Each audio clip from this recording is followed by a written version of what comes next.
Right off the bat, I hate this ad. Now, I'm already biased against it because, Dove has teamed up with this non-entity, Women in Gaming, to combat overly sexualized women in video games. And the example in this ad is this Miss Marvel, Captain Marvel looking marketing agent's version of a superhero type character.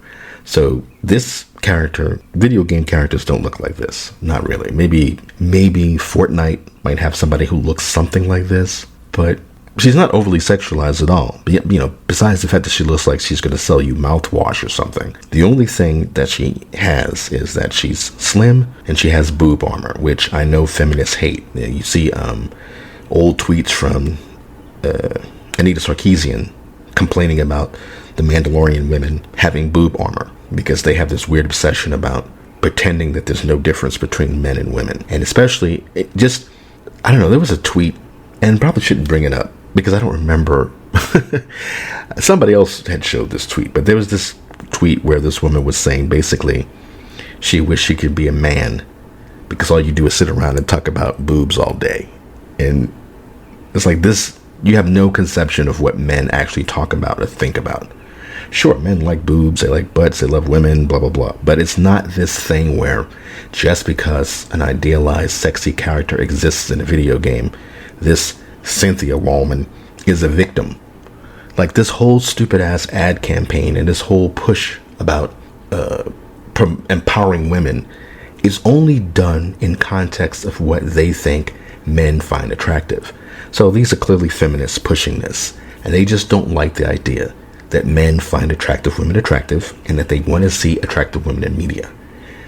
As stupid and basic as this may sound, they're just jealous. Now look, this is, for me, I talked about this before. Feminists are bad.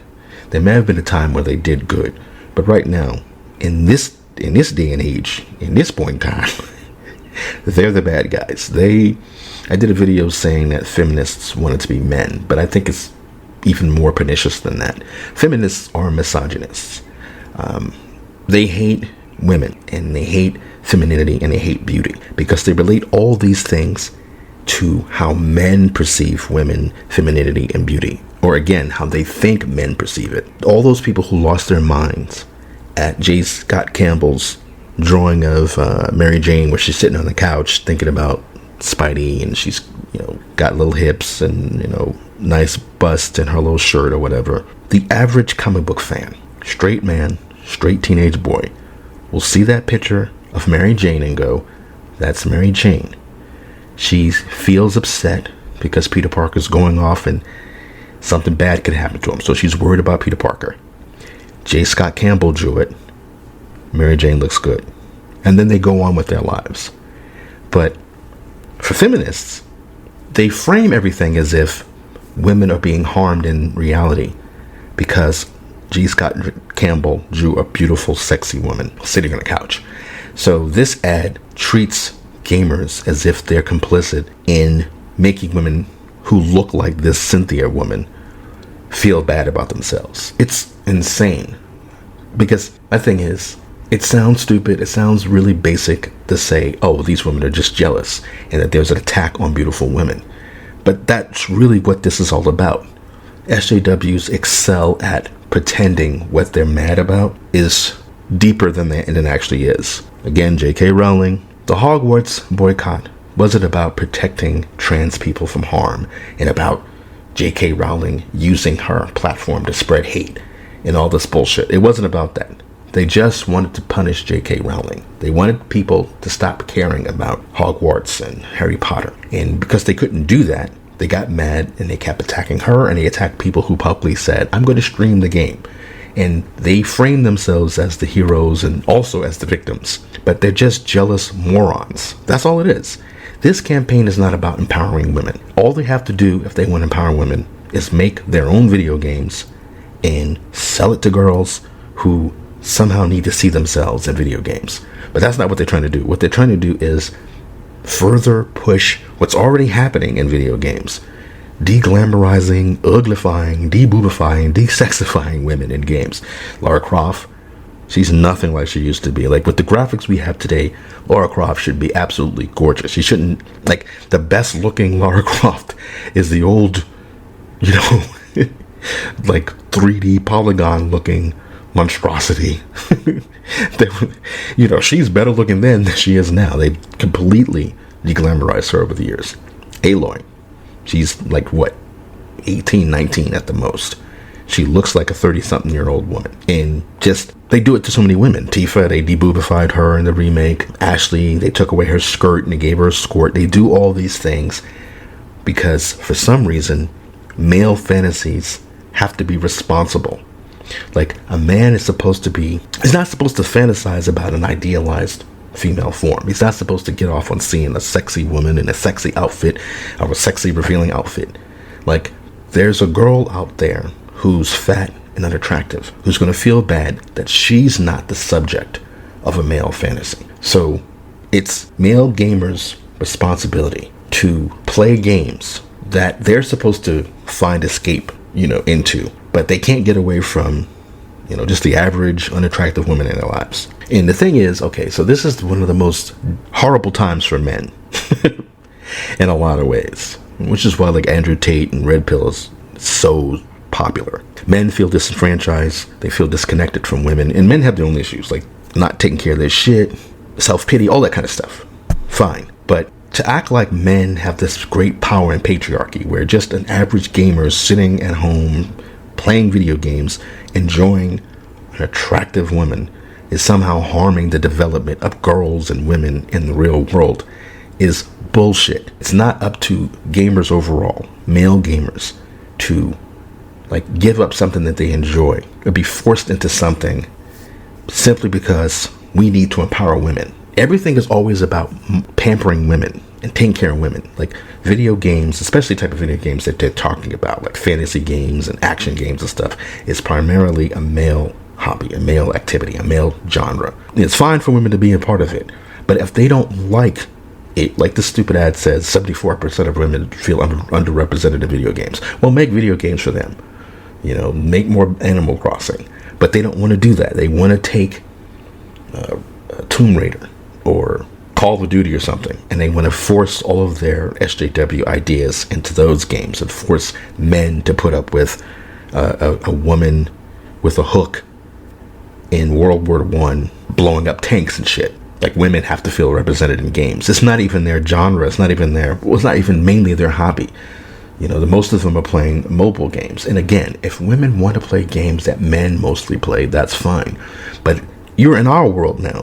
You play by our rules. We're not going to sit here and stop and pamper to you and go, okay, you don't like the violence in this game. You don't like that this character has a nice ass. Okay, we'll take it out. Everybody can just expect the woman's feelings and the fact that she wished she looked like this character, but it's a beauty standard that she can't meet. So everybody else has to just accept that her truth is more important than their enjoyment. So get the fuck out of here. Really, this campaign is useless. Most people see it.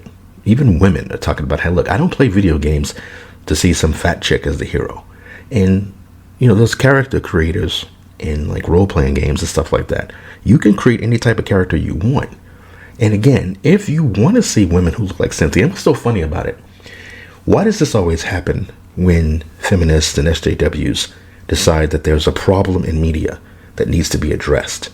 Why is there a self-insert character? You know, and she doesn't even like, okay, this Cynthia woman or whoever she is, she doesn't even, it's not like she's thick. Like, they didn't even make her look like that Yumi Nu, the swimsuit model on the cover of Sports Illustrated last year. You know, the one that Jordan Peterson went off on. I think the woman's fine. She looks good. Like, I like thick chicks, though. I mean, she was thick, though. This girl who they're like, oh, she could be a hero, blah, blah, blah. She's just fat. Like, that's not inspiring. Who wants to play as that? Like, again, people get away from, or they play video games, rather, to get away from shit like this. And, again, men are disenfranchised when it comes to women. I think a lot of men, as long as a girl is clean and she has good personality and she's reasonably in shape, a lot of men will, quote unquote, lower their standards to be with that woman. Simply because, you know, when there's not a lot of bullshit around them. Women are great. Women are cool. They're fun, especially if they get involved in shared hobbies with you. Yeah, there's not much else to say about this. The smirk. I do want to talk about the smirk. What is it about SJWs and the smirking? Is this the obverse of Kenneth Clark's The Smile of Reason? Kenneth Clark, he did this documentary way back in the day. They're on YouTube. I'll try to find it. One of the episodes was called The Smile of Reason. And it's just funny. Back then, it was about these people who were intelligent and wise and learning about science and appreciating antiquity and all this stuff. And today, it's just these SJWs who think smirking and being smug. I don't know what they think that is.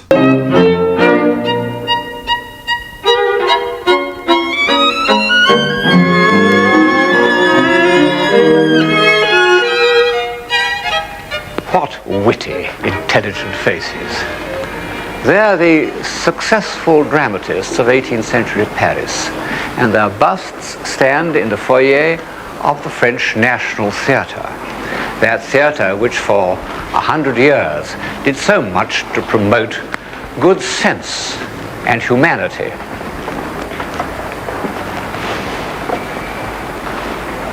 And here is the wittiest and most intelligent of them all, in fact, at a certain level, one of the most intelligent men that have ever lived, Voltaire. He's smiling, the smile of reason. You know, there's a character called Fontenelle, a French philosopher who, by living to be nearly 100, bridged the 17th and 18th centuries, the world of Newton and the world of Voltaire. He held a position known as Perpetual Secretary of the Academy of Science. He told an interviewer that he had never run and never lost his temper. The interviewer asked him if he had ever laughed. He said, "No, I have never made ha-ha." But he smiled. And so do all the other distinguished writers, philosophers, dramatists, and hostesses of the French 18th century. It seems to us shallow. We've got into deep water in the last 50 years. We feel that people ought to be more passionate, more convinced, or, as the current jargon has it, more committed. The smile of reason may seem to betray a certain incomprehension of the deeper human emotions, but it didn't preclude some strongly held beliefs. Belief in natural law, belief in justice, belief in toleration. Not bad. Maybe it's just autism mixed with self-satisfaction. They think they've done something because they're complaining about something that they frame as important to society. So they smirk, like after she defeated this villain easily, this monstrosity she shot down, the heroine in this stupid ass ad. She turns to the camera like, "Look how easy that was. You see what I did? I just smashed the patriarchy." The smirk of unreasonability or something like that. I don't know. But yeah, ultimately, it's not men who play video games. It's not their job to make women and girls feel empowered and feel better about themselves. Fantasy women in fantasy settings, not just medieval fantasy, just the fact that these are hyper-realistic entertainments, superheroes, action movies, stuff like that. They could be sexy. They could be quiet and wear an outfit that's completely unpractical or impractical and look good, because it's more important that you enjoy the experience, especially when it's a visual medium. If you like sexy girls, you like sexy girls. There's nothing wrong with that. If there are real women in the real world who feel bad that there are men out there who like sexy women who are in shape, that's their fucking problem. It's not men's job to make women feel better about themselves. Women, by and large, especially feminists, don't care about how men feel about themselves. So why is it that we always have to go, again, to pacify women's feelings, but we can ignore men's feelings, even when it's their own fucking shit, it's their own hobby, and we have to give up the things we like in our hobby for these phantom women and phantom girls who are supposedly so devastated that they're not the center of attention.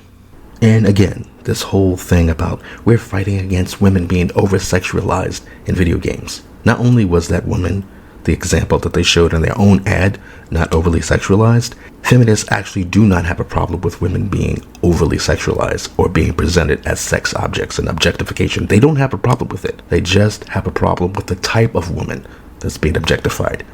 If Lizzo gets out there and you put her on the cover of Sports Illustrated, they'll go nuts. They'll Yas Queen it up, but put, I don't know, Kathy Ireland back in the day, Elle McPherson, somebody like that. That's when they have a problem. Feminists, SAWs, have to stop using popular entertainment as a vehicle to try to train and educate and change society. For them, it's a powerful propaganda tool, but because they don't understand the point and purpose of entertainment, people want to get away from that stuff. They're always going to fail at it. They'll succeed at getting clowns to go along with them, like Disney. And, look what Disney is going through because they listen to all these stupid ass SJWs. But they won't actually change society.